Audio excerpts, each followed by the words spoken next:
എസേക്കേൽ 7-ാം അധ്യായം 1 മുതൽ 27 വരെയുള്ള വാക്യങ്ങൾ. യഹോവയുടെ അരുളപ്പാട് എനിക്കുണ്ടായതെന്തെന്നാൽ, മനുഷ്യപുത്ര, യഹോവയായ കർത്താവ് ഇസ്രായേൽ ദേശത്തോട് ഇപ്രകാരം അരുളിച്ചെയ്യുന്നു: അവസാനം ദേശത്തിന്റെ 4 ഭാഗത്തും അവസാനം വന്നിരിക്കുന്നു. ഇപ്പോൾ നിനക്ക് അവസാനം വന്നിരിക്കുന്നു. എന്റെ കോപം നിന്റെ മേൽ അയച്ച് നിന്റെ നടപ്പിന് തക്കവണ്ണം നിന്നെ ന്യായം വിധിച്ച് നിന്റെ സകല മേച്ചതുകൾക്കും നിന്നോട് പകരം ചെയ്യും. എന്റെ കണ്ണ് നിന്നെ ആദരിക്കാതെയും ഞാൻ കരുണ കാണിക്കാതെയും നിന്റെ നടപ്പിന് തക്കവണ്ണം നിന്നോട് പകരം ചെയ്യും. നിന്റെ മ്ലേച്ഛതകൾ നിന്റെ നടുവിൽ വെളിപ്പെട്ടു വരും. ഞാൻ യഹോവയെന്ന് നിങ്ങൾ അറിയും.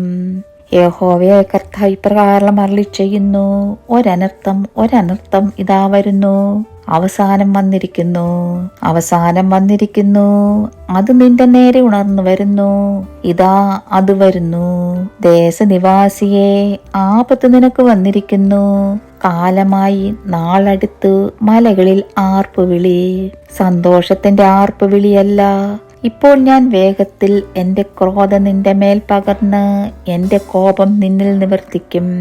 ഞാൻ നിന്റെ നടപ്പിന് തക്കോണം നിന്നെ ന്യായം വിധിച്ച് നിന്റെ സകല മേച്ചതുകൾക്കും നിന്നോട് പകരം ചെയ്യും. എന്റെ കണ്ണ് ആദരിക്കാതെയും ഞാൻ കരുണ കാണിക്കാതെയും നിന്റെ നടപ്പിന് തക്കോണം ഞാൻ നിന്നോട് പകരം ചെയ്യും. നിന്റെ മ്ലേച്ഛതകൾ നിന്റെ നടുവിൽ വെളിപ്പെട്ടു വരും. യഹോവയായ ഞാനാകുന്നു ദണ്ഡിപ്പിക്കുന്നത് എന്ന് നിങ്ങൾ അറിയും. ഇതാ നാൾ, ഇതാ അത് വരുന്നു. നിന്റെ ആപത്ത് പുറപ്പെട്ടിരിക്കുന്നു. വടി പൂത്ത് അഹങ്കാരം തളർത്തിരിക്കുന്നു.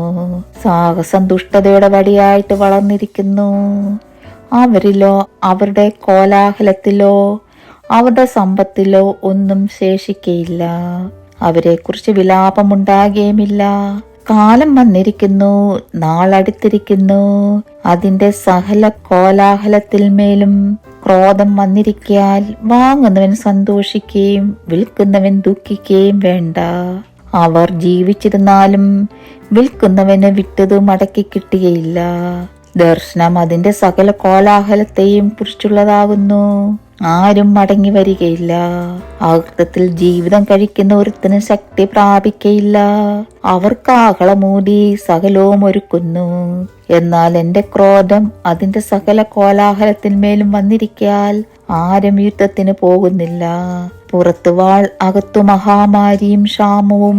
വയലിലിരിക്കുന്നവൻ വാൾ കൊണ്ട് മരിക്കും. പട്ടണത്തിലിരിക്കുന്നവൻ ക്ഷാമത്തിന് മഹാമാരിക്കും ഇരയായിത്തീരും. എന്നാൽ അവരിൽ വെച്ച് ചാടിപ്പോകുന്നവർ ചാടിപ്പോകുകയും ഓരോരുത്തൻ താൻ്റെ അകൃത്യത്തെക്കുറിച്ച് താഴ്വരകളിലെ പ്രാവുകളെ പോലെ മലകളിലിരുന്ന് കുറുകുകയും ചെയ്യും. എല്ലാ കൈകളും തളരും, എല്ലാ മുഴങ്കാലുകളും വെള്ളം പോലെ ഒഴുകും. അവർ രട്ടുടുക്കും, ഭീതി അവരെ മൂടും. സകല മുഖങ്ങളിലും ലജ്ജയും എല്ലാ തലകളിലും കഷണ്ടിയും ഉണ്ടായിരിക്കും. അവർ തങ്ങളുടെ വെള്ളി വീതികളിൽ എറിഞ്ഞു കളയും. പൊന്നവർക്ക് മലമായി തോന്നും. അവരുടെ വെള്ളിക്കും പൊന്നിനും യഹോവയുടെ കോപ ദിവസത്തിൽ അവരെ വിടിയിപ്പാൻ കഴിയുകയില്ല. അതിനാൽ അവരുടെ വിശപ്പടങ്ങുകയുമില്ല, അവരുടെ വയറു നിറയുകയുമില്ല. അത് അവർക്ക് അകത്ത ഹേതു ആയിരുന്നുവല്ലോ. അതുകൊണ്ടുള്ള ആഭരണം കൊണ്ട് ഭംഗി അവർ ഡംഭത്തിനായി പ്രയോഗിച്ചു. അതുകൊണ്ട് അവർ തങ്ങൾക്കും മ്ലേച്ഛ വിഗ്രഹങ്ങളെയും മലിന ബിംബങ്ങളെയും ഉണ്ടാക്കി. ആകെ ഞാനത് അവർക്ക് മലമാക്കിയിരിക്കുന്നു. ഞാനത് അന്യന്മാരുടെ കയ്യിൽ കവർച്ചയായും ഭൂമിയിലെ ദുഷ്ടമാർ കൊള്ളയായും കൊടുക്കും. അവർ അത് അശുദ്ധമാക്കും.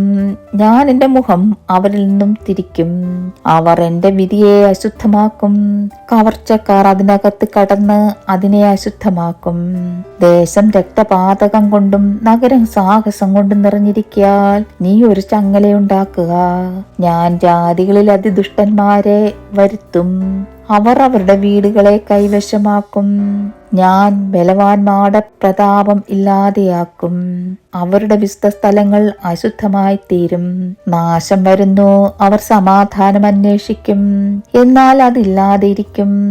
അപകടത്തിന്മേൽ അപകടവും ശ്രുതിന്മേൽ ശ്രുതിയും വന്നുകൊണ്ടിരിക്കും.